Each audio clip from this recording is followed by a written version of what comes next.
Brasil a finales de la década de los 80 era un país en transición. La nación más grande de Sudamérica se preparaba para sus primeras elecciones presidenciales en casi 30 años. Pero ese día todas las miradas se centraban en otra competición. Millones de brasileños locos por el fútbol veían cómo su selección se enfrentaba a su archienemiga Chile en un partido eliminatorio y crucial para la Copa del Mundo.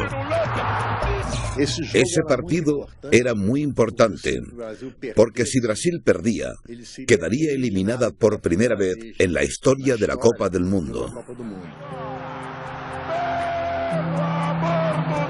Todo el mundo hablaba del importantísimo partido en Río, incluso a miles de kilómetros, en el aeropuerto de Marabá, donde la tripulación del vuelo 254 de Varig se preparaba para el despegue. Revisión exterior terminada. Nilsson, ¿crees que Chile tiene hoy alguna posibilidad? En la Copa del Mundo ninguna selección tiene posibilidades contra Brasil. El vuelo 254 de Varig tenía que viajar al norte, desde el pueblo minero de Marabá a Belém, cerca del río Amazonas. Los pilotos revisaron la previsión del tiempo e introdujeron el rumbo que les guiaría hacia su destino. Los 737-200, que son una generación de aviones anterior, no tienen ordenadores de gestión de vuelo tan modernos. Usan una tecnología de radionavegación más antigua que depende de una estación en tierra. Había 48 pasajeros a bordo, incluido Carlos Siqueira. Estaba de vacaciones. Trabajaba en una empresa minera en Marabá y volvía a mi casa en la ciudad de Belém.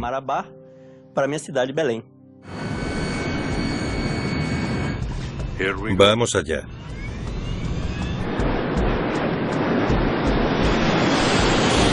El piloto César Garcés comandaba esa noche el avión, mientras que el copiloto Nilsson Zile controlaba los instrumentos.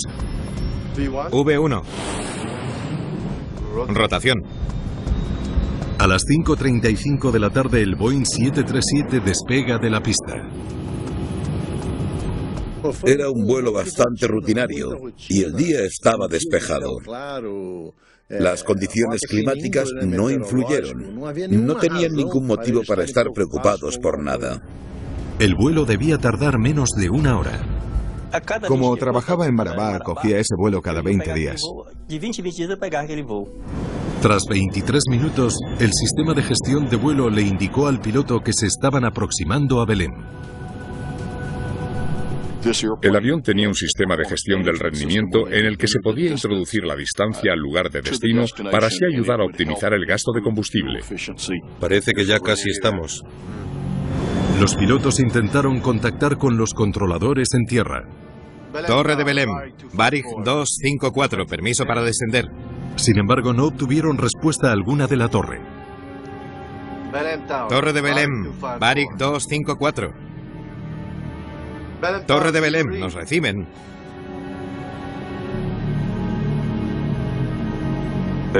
Déjame intentarlo a mí. Torre de Belém, Varig 254. Supongo que los pilotos se sorprenderían mucho. ¿Sería un problema de la radio? ¿Por qué no podían contactar con la torre de los controladores? Es curioso. ¿El qué? Tampoco recibimos ningún radiofaro. Los aeropuertos cuentan con radiofaros omnidireccionales de muy alta frecuencia o radiofaros VOR que emiten señales que los aviones siguen a lo largo de la pista. No recibimos nada. El vuelo 254 de Varig no recibía la señal del aeropuerto de Belém. Llamaré por alta frecuencia. El capitán cambió su radio a alta frecuencia e intentó contactar de nuevo. Torre de Belém, Varig 254. No podían contactar con los controladores mediante la radio de alta frecuencia. A veces pasa y se requiere el uso de un sistema de radio de un alcance aún mayor. Torre de Belém, Varig 254. La estrategia funcionó. Varig 254, Torre de Belém, adelante. Cuando ya te estás acercando a tu destino, la radio del avión sintoniza con un radiofaro concreto en tierra. Belém, nos acercamos pero no tenemos señales del radiofaro. ¿No funciona? Negativo, 254. El VOR está operativo. Pero ellos no la recibían. Entendido. Lo que hicieron fue adoptar la denominada técnica de navegación a estima. El capitán comprobó el sistema de gestión del rendimiento y calculó cuándo llegarían a su destino. Belém, llegamos en 25 minutos. Solicito descenso para aterrizaje. Recibido Varig 254. Despejado para nivel de vuelo 200. El controlador permitió a los pilotos descender hasta los 6.000 metros. Nivel de vuelo 200, Varig 254. Los controladores, en situaciones en las que no cuentan con la información de los radares, separan a los aviones por tiempo, por lo que indicar tu posición y el tiempo que tardarás en aterrizar es importantísimo. Si calculas una variación en ese tiempo de más de 3 minutos, tienes que comunicárselo al controlador. El avión debía llegar al aeropuerto en pocos minutos. Cuando el avión empezó a descender, parecía un aterrizaje normal. Mientras el avión descendía a través de las nubes, el piloto buscaba las luces de la ciudad de Belém. Dejaron atrás las nubes esperando ver un paisaje que les era muy familiar. ¿Y las luces? Esperaban ver el aeropuerto. ¿Dónde está el aeropuerto? Esperaban ver el aeropuerto y la pista de aterrizaje, pero no lo vieron. Lo único que veían era una oscuridad total a su alrededor. Ahí fue donde todos pensamos, ¿dónde va a aterrizar si no hay ninguna pista? Esto no es Belém. ¿No íbamos a aterrizar en Belém? El pánico empezó a apoderarse de los pasajeros. La gente no paraba de preguntarse por qué no aterrizábamos en Belém. ¿Qué pasa?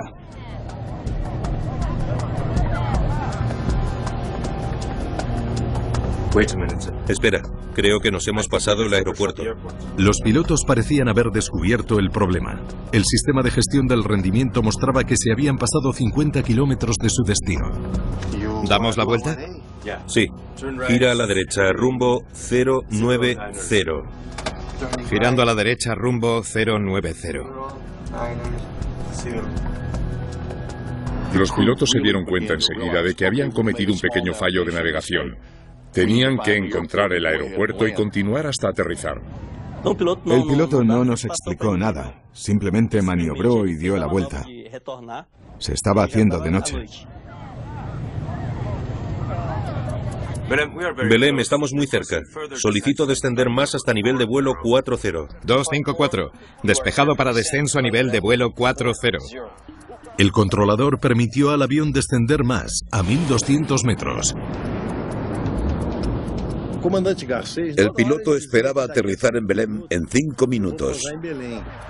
Brasil se había adelantado sobre el terreno de juego. Su objetivo de entrar en la Copa del Mundo estaba cada vez más cerca. Pero en el aire... No se ven luces, capitán. Los pilotos del Varig 254 seguían sin encontrar la pista de aterrizaje. Sus acciones indicaban que se fueron dando cuenta poco a poco de que no estaban donde creían. ¿Cuánto combustible tenemos? La pregunta en ese momento era qué iban a hacer al respecto. En el aeropuerto de Belém, el controlador estaba cada vez más preocupado. Hacía 10 minutos que el vuelo 254 debía haber aterrizado. No se ven luces, capitán. Ya sabían que pasaba algo grave. Cuando el avión no aterrizó, se declaró el estado de emergencia. En el vuelo 254 la situación se había vuelto crítica. Tenemos que aterrizar pronto, o nos quedaremos sin combustible. Creo que estamos cerca. Cuando sobrevoló lo que él pensaba que era Belém, no encontró la ciudad. Es muy fácil encontrar Belém. El piloto no entendía lo que pasaba. ¿Por qué no vemos la ciudad si sintonizamos emisoras locales de la radio de Belém? El piloto intentó sintonizar un canal de radio local con la esperanza de que eso les guiara a la ciudad. Los buscadores de dirección automáticos, o ADF, pueden captar canales de radio AM, cadenas comerciales, y eso fue un factor muy importante, ya que estaban en una zona con muy poca densidad de población, no tenían pruebas visuales ni geográficas. No nos olvidemos de que estamos hablando del Amazonas. El partido a vida o muerte se escuchaba en emisoras de radio de todo el país. Brasil ganaba 1-0 a 20 minutos del final cuando de repente la polémica se apoderó del partido. Un seguidor tiró una bengala al campo que cayó al lado del portero chileno. El portero chileno fingió que la bengala le había dado y se cortó la ceja con una cuchilla. Tenía la cara toda llena de sangre. El equipo chileno abandonó el terreno de juego. Si Chile abandonaba el césped por motivos de seguridad, les podían declarar los ganadores del partido. A bordo del vuelo 254, los pilotos consiguieron sintonizar una emisora local en la que radiaban el partido. Ahora podremos seguir la señal hasta Belém. Girando a la derecha, rumbo 165. Los pasajeros no entendían por qué el avión volvía a girar. Estábamos muy preocupados. El avión iba en todas direcciones. Las estrellas y la luna estaban primero a un lado y luego al otro. Algo malo pasaba. ¿Qué pasa? El piloto estaba seguro de que ya seguían la ruta adecuada. Había visto una referencia en el radar. Eso es. Ahora estamos sobre el Amazonas.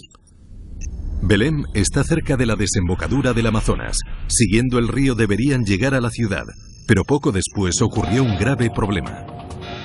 Alerta por poco combustible. El vuelo 254 se quedaba sin combustible. En ese momento los pilotos comprendieron que no llegarían a Belém. ¿Desplegamos los flaps por si perdemos potencia? Sí. Tenían que hacer un aterrizaje forzoso en la densa selva amazónica. Flaps desplegados. Hay que hacer un descenso controlado. Voy a avisar a los pasajeros. Señoras y señores, hemos tenido un fallo en los instrumentos de navegación y tenemos que realizar un aterrizaje forzoso. Nos dijo que íbamos a realizar un aterrizaje forzoso y que adoptáramos las posiciones de emergencia. Agachar la cabeza y juntar las piernas. Y que Dios nos ayude. Esas fueron sus palabras. Y que Dios nos ayude. El pánico empezó a apoderarse del avión. Había gente rezando. Otros se fueron al bar y bebieron todo lo que encontraron. Otros buscaban el mejor sitio en caso de impacto. Hubo un pasajero que se sentó en la última fila y cogió todos los cojines que pudo y se cubrió con ellos de arriba a abajo. A las 8:45 de la tarde el vuelo 254 se quedó sin combustible. El primer motor en apagarse fue el izquierdo. Acabamos de perder un motor. Espera. Hay que descender.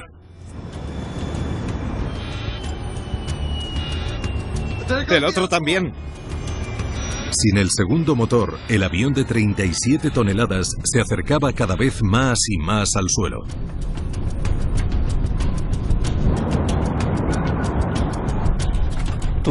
Cerré los ojos y vi mi vida pasar por delante.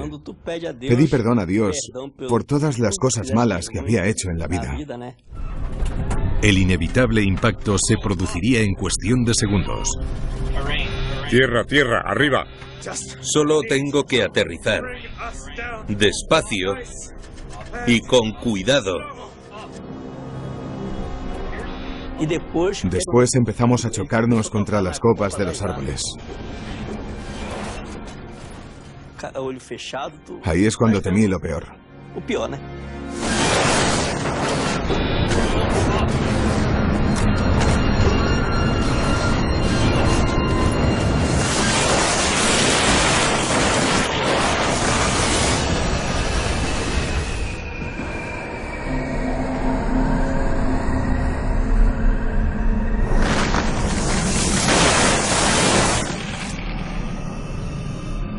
Hizo el aterrizaje forzoso más difícil de la historia de la aviación. Dios mío. Cuando el avión paró, me toqué todo el cuerpo para ver si tenía algún corte o algún hueso roto. Después pensé, ¿estoy en el cielo? ¿Me he muerto?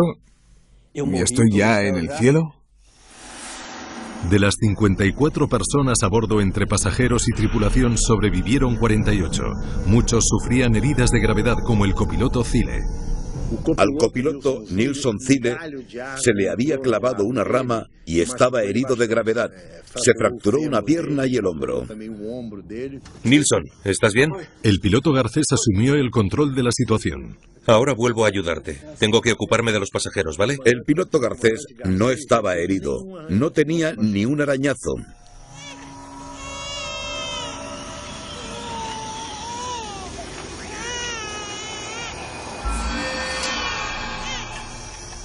En ese momento, hizo todo lo que un piloto debe hacer.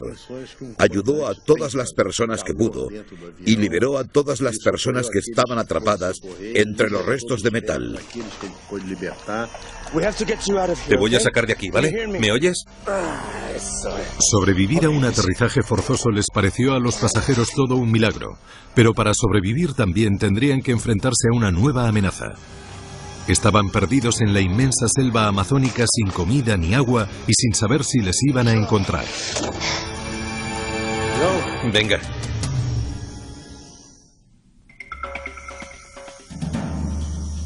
Los malogrados restos del 737 se convirtieron en el único refugio de los supervivientes del vuelo 254 de Varig.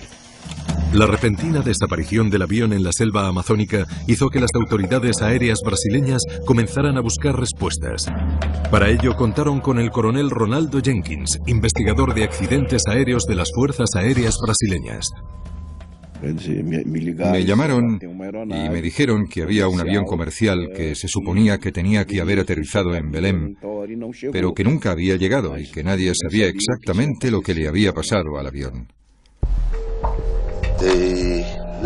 Salieron de Marabá a la hora estimada, pero jamás llegaron a Belém. Esta es nuestra área de búsqueda. El primer reto fue localizar el avión y dar con la mejor forma de llegar hasta él, porque al principio no estábamos seguros de dónde estaba. Los investigadores entrevistaron a la última persona que estuvo en contacto con el vuelo 254, el controlador de la Torre de Belém. Según los controladores, la comunicación era normal, salvo por el hecho anómalo de que no recibían ninguna señal en tierra de los radiofaros VOR del aeropuerto de Belém. Dijo que estaban cerca y me pidió permiso para descender. El aeropuerto de Belém no estaba equipado con radares. El controlador solo les podía indicar a los investigadores la última posición de la que le habían informado. Como no había radares, el controlador aéreo dependía de la capacidad y la habilidad de navegación de los pilotos y de sus informes. Los servicios de rescate concentraron la búsqueda en un radio pequeño alrededor de Belém, pero no encontraron ni rastro del vuelo 254. Nunca empiezas con una idea preconcebida de que ocurrió esto o lo otro. Una explosión en pleno vuelo, la pérdida de un motor, nada. En otras palabras, simplemente buscas un avión que salió de un sitio en concreto y tenía que llegar a otro. Los investigadores también analizaron los datos por satélite con la esperanza de encontrar una señal del transmisor de emergencia del avión.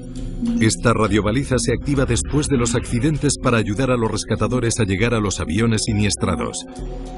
El impacto debería haber activado el localizador. Lo que tenemos que hacer es averiguar cuál pertenece al vuelo 254. Pero la señal de esa radiobaliza está en la misma frecuencia que otras transmisiones de emergencia, lo que dificultaba precisar el lugar exacto del avión. Cada vez que alguien usa o habla por esta frecuencia, el satélite recibe todos esos mensajes. Nos iba a llevar mucho trabajo identificar cuál era la posición real del aparato. Mientras tanto, en algún lugar de la selva amazónica, los supervivientes del vuelo 254 luchaban por seguir con vida. Yo formaba parte de un grupo que salió a buscar agua. Había un arroyo cerca de donde estábamos. Bebíamos un poco y les llevábamos agua a la gente que estaba en el avión. Bebe un poco de agua. Un poco de agua. Por mucho que se esforzara, Carlos no les podía salvar a todos. Había gente que estaba herida de gravedad y que sentía muchísimo dolor. Algunos pasajeros empezaron a fallecer. Si la ayuda no llegaba rápido, morirían más. El piloto esperaba que los servicios de rescate de Belém encontraran el lugar del accidente en pocas horas, pero un día después del impacto temía que la radiobaliza de emergencia no estuviera enviando ninguna señal. Si la sumerjo, igual empieza a funcionar. Algunas radiobalizas están diseñadas para activarse solo cuando un avión cae al mar. En el caso del avión de Varig, el localizador de transmisor de emergencia solo se activaría cuando lo sumergieran en agua. Como el agua era un bien muy escaso, a Garcés se le ocurrió una solución ingeniosa.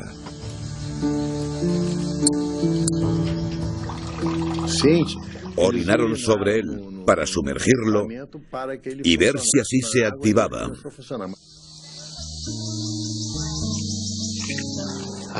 Quiero enviar un helicóptero para confirmar la identidad de esta señal de aquí. Te pones nervioso por encontrar el avión cuanto antes, porque la gente tiene más posibilidades de sobrevivir en las primeras 48 horas. Después, lo más probable era que los supervivientes murieran. Tras 2 noches en la selva, los supervivientes se dieron cuenta de que no podían esperar a que los rescatasen. La gente estaba muy débil porque teníamos agua, pero no comida. Buena suerte. Un pequeño grupo se adentró en la selva en busca de ayuda.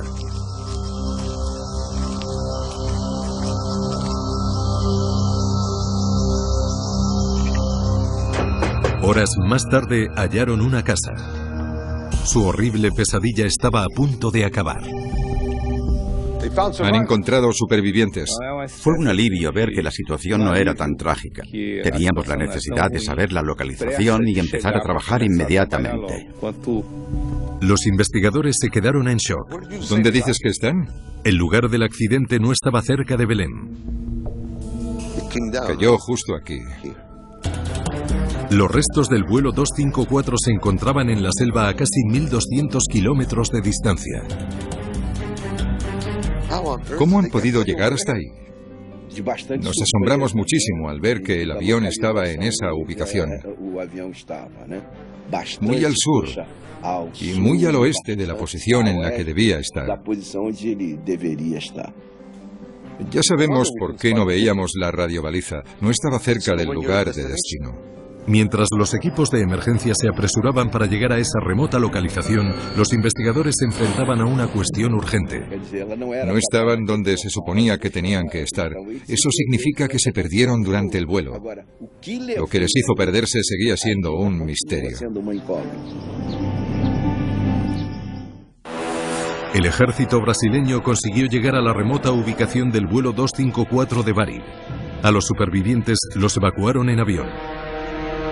5 personas habían muerto esperando ayuda. Otras morirían poco después.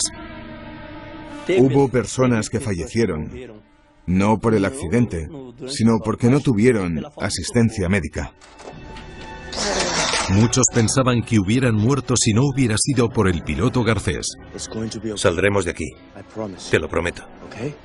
La sociedad brasileña consideró a Garcés todo un héroe, porque fue el piloto que consiguió aterrizar un avión completamente a oscuras y salvar a 42 de los 44 pasajeros.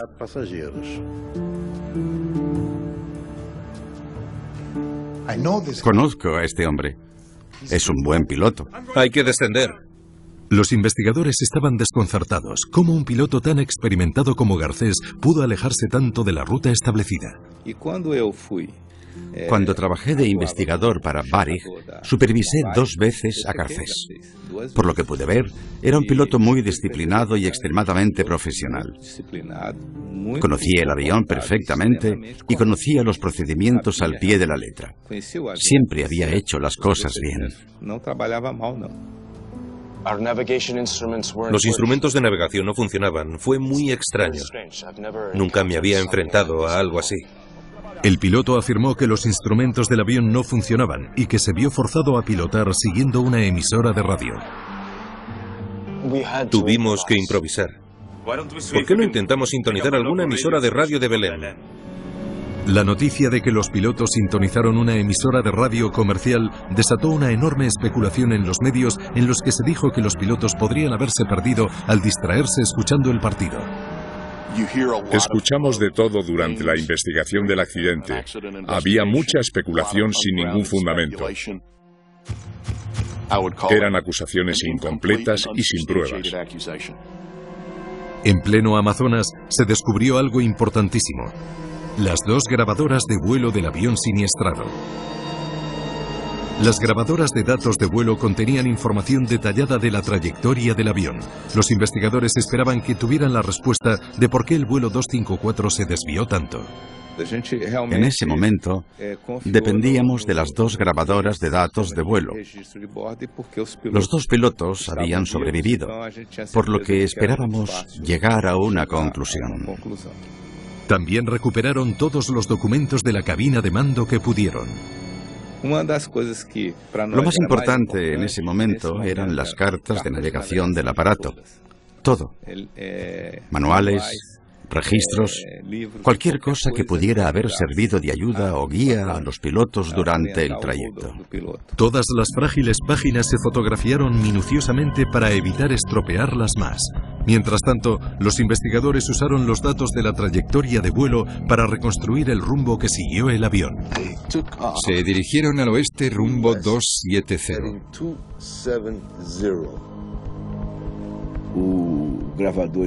La grabadora de datos de vuelo fue fundamental en la investigación porque nos informó de la ruta del aparato, de su localización y de los tiempos en los que volaba el avión.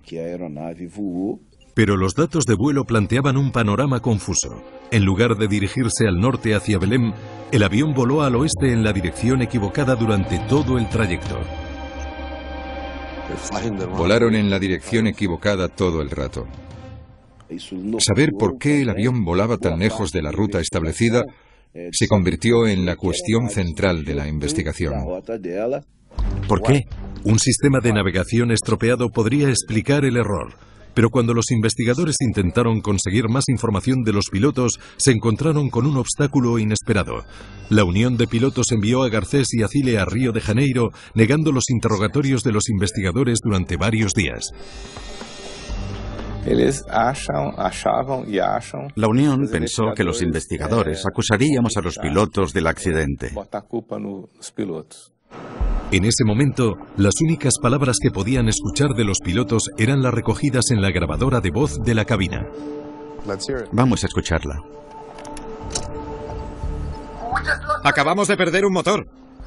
Solo tengo que aterrizar despacio y con cuidado. Es el momento más duro para cualquier investigador de accidentes: escuchar el miedo en la voz de los pilotos. El otro también. Y oír cómo se desata una tragedia mortal. Hay que descender. Rebobínalo, por favor, desde el principio. Los investigadores esperaban que la grabación de 30 minutos explicara por qué los pilotos volaron en la dirección equivocada, pero no tuvieron suerte. Eso es. Ahora estamos sobre el Amazonas. Cuando empezó la grabación, los pilotos ya estaban muy perdidos. Fuera lo que fuera por lo que se desviaron, pasó antes. Tradicionalmente, las grabadoras de voz de la cabina solían recoger los últimos 30 minutos de vuelo. En los últimos años, estas grabaciones se han aumentado hasta las 2 horas.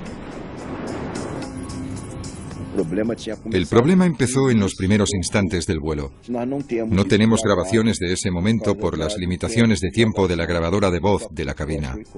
Los investigadores necesitaban más información desesperadamente. Estudiaron los instrumentos de navegación recuperados de la cabina. Hicimos un análisis completo de todo el sistema de navegación del aparato. Sabían que el piloto había informado de que había un fallo en dicho sistema que les había desviado cientos de kilómetros. Es curioso. ¿El qué? Tampoco recibimos ningún radiofaro. Necesitaban saber qué había causado un fallo así. Si no, las vidas de miles de pasajeros en todo el mundo podrían estar en peligro.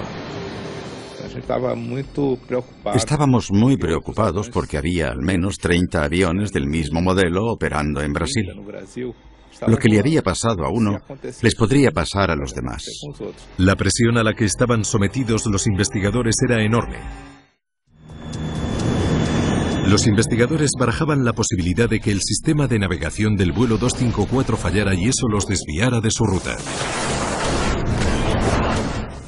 En una situación en la que había tanta confusión sobre dónde estaban, una de las preguntas que nos planteábamos era: ¿qué sistemas podían haber fallado? Sospechaban que la carga del avión podía tener la respuesta. Los 737 tienen un sensor magnético en la cola que actúa como la brújula del aparato. Analiza la dirección hacia la que está volando el avión y envía esa información a los instrumentos de cabina. Si algo en el cargamento del vuelo 254 estaba influyendo en ese fuerte campo magnético, puede que llegara a confundir al sensor. Analizamos todo lo que había en la carga del avión, incluso las cosas que puede que estuvieran en las paletas de transporte y que pudieran haber influido en este aspecto. También comprobaron todos los componentes del sistema de navegación en busca de algún tipo de fallo. No encontraron nada en el cargamento que pudiera afectar a la brújula del avión, y los instrumentos funcionaban a la perfección. Comprobamos que no había nada que hubiera podido causar una interferencia electromagnética, ni nada que pudiera haber modificado la trayectoria, ni haber influido en el cambio de rumbo. Los investigadores por fin tuvieron algo de suerte. Se pudo recuperar el plan de vuelo de la cabina de mando del aparato. Las aerolíneas proporcionan los planes de vuelo a todos los pilotos. Contienen detalles cruciales sobre la ruta que van a realizar e incluye el rumbo que deben llevar. Gracias. Veamos qué nos dice esto. La aerolínea les da el plan de vuelo impreso a cada uno de los pilotos. Este incluye una serie de puntos de ruta que deben buscar mientras estén volando. ¿Y si la aerolínea les había dado a los pilotos un plan de vuelo erróneo, uno que les llevara en otra dirección?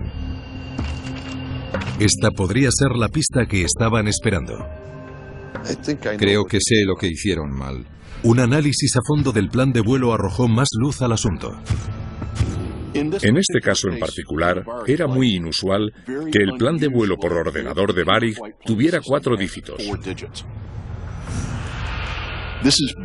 Era algo muy poco habitual, ya que normalmente casi siempre tienen solo 3. Se supone que el número 0270 quería decir 27,0 grados. Cuando nos dimos cuenta de eso, pensamos que en lugar de introducir 027, que era el rumbo que había que seguir para llegar a Belém, habría introducido 270. Se suponía que tenía que dirigirse al norte, rumbo 027. El capitán lo leyó como 270 grados, rumbo oeste, por lo que en lugar de dirigirse al noreste, fueron al oeste, rumbo 270. Introdujo un rumbo erróneo. Dispuso el avión para que se dirigiera al oeste. 270 grados o rumbo oeste en una brújula suponía un giro de más de 240 grados de los 27 establecidos. La hora de la verdad llegó cuando llamaron al piloto Garcés para que aportara su versión de la historia. Intentaré ayudarles, pero creo que ya les he contado todo lo que sé. Le dijimos a Garcés: ya hemos comprobado las gráficas del vuelo, las cintas con las grabaciones y todos los documentos. ¿Cuál es la verdad? Al principio el piloto se negaba a aceptar que cometió un error. Le dijimos: Garcés, cuéntanos la verdad. ¿No tuviste un problema con los instrumentos de navegación? ¿A que no? Tras un intenso interrogatorio, Garcés por fin admitió que leyó mal el plan de vuelo. Fue un error, pero lo hice sin querer. A partir de ese momento, la causa principal del accidente quedó resuelta. Los investigadores averiguaron que la aerolínea comenzó a imprimir sus planes de vuelo de esa forma nueva cuando el piloto estaba de vacaciones. No es difícil confundirse. Varig había comprado aviones más complejos cuyos instrumentos de mando aceptaban números decimales. Sin embargo, Eso no servía para los Boeing 737-200, ya que estos no incluían números decimales. Entonces surgió otra pregunta. El copiloto también tuvo que introducir el mismo rumbo sacado del plan de vuelo. Nilsson, ¿crees que Chile tiene hoy alguna posibilidad? ¿Por qué cometió el mismo error que el piloto? Cathy Mosia, psicóloga experta en aviación, tiene la respuesta. El copiloto, tras tantos vuelos con pilotos que siempre lo habían hecho bien y que no habían necesitado una segunda revisión, introdujo lo mismo que el piloto pensando que era lo correcto. En este caso, la seguridad desaparece porque el copiloto no lo comprobó. Podría haberse dado cuenta del error antes de despegar. Cuando ya has despegado, el sistema automático hace lo que tú le has indicado. El vuelo 254 despegó rumbo al oeste en vez de al norte, directo al sol que ya se ponía. Subiendo tren. Fue un error incomprensible. ¿No se dieron cuenta de que estaban volando rumbo al sol? Eso les debería haber dado una buena pista. Tenían que estar muy convencidos de que habían hecho lo correcto. Los dos pilotos no coincidían al explicar qué fue lo que falló. Tenemos que aterrizar pronto o nos quedaremos sin combustible. Creo que estamos cerca.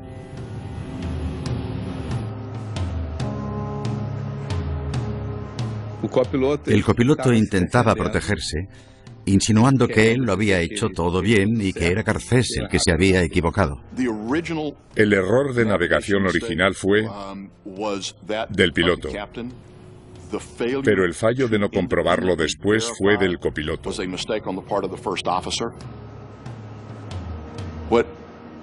Lo más desalentador es que ninguno de los dos se dio cuenta.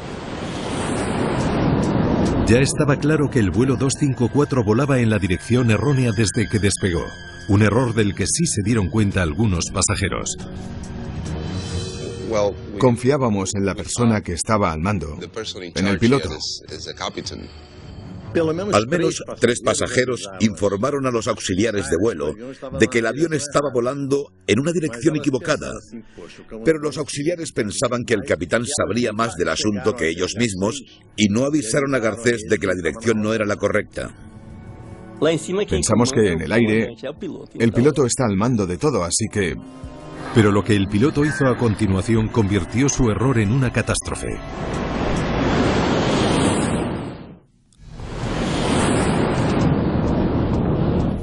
Los pilotos del Varig 254 cometieron un error fundamental. Decidimos sintonizar una emisora de radio local para ayudarnos a encontrar el camino.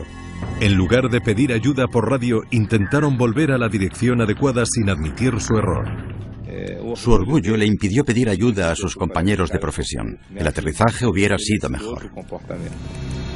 Su intento de usar las emisoras de radio comerciales para encontrar el aeropuerto no ayudó. Pensaron erróneamente que la señal vendría de Belém y la siguieron, alejándose aún más de su destino. Cuando sintonizas una emisora de radio comercial, es muy probable que recibas contenidos e información de diferentes ubicaciones y localidades. ¿Te lo puedes creer? Aún no han reanudado el partido. Tienes que verificar que sea esa emisora de verdad. Hay que comprobar sus siglas de identificación y asegurarte de que obtienes esa validación. Lo que están haciendo esos tíos. Aunque no hubiera nada que lo demostrase, algunos seguían pensando que los pilotos se distrajeron con el partido de fútbol. La gente dice que estaba escuchando el partido entre Brasil y Chile y que por eso no se dio cuenta de su error. Pero los investigadores creían que podría haber una explicación psicológica, una peculiaridad del ser humano que podría confundir hasta a los pilotos más experimentados. Eso es. Ahora estamos sobre el Amazonas. El piloto vio un río que pensaba que era el Amazonas al norte de Belém. Cuando piensas en algo que crees que es cierto, buscas a tu alrededor aspectos que apoyen tu postura. Los pilotos buscaron señales que indicaran que estaban cerca de Belém. Decidieron seguir el río rumbo al sur para llegar a Belém.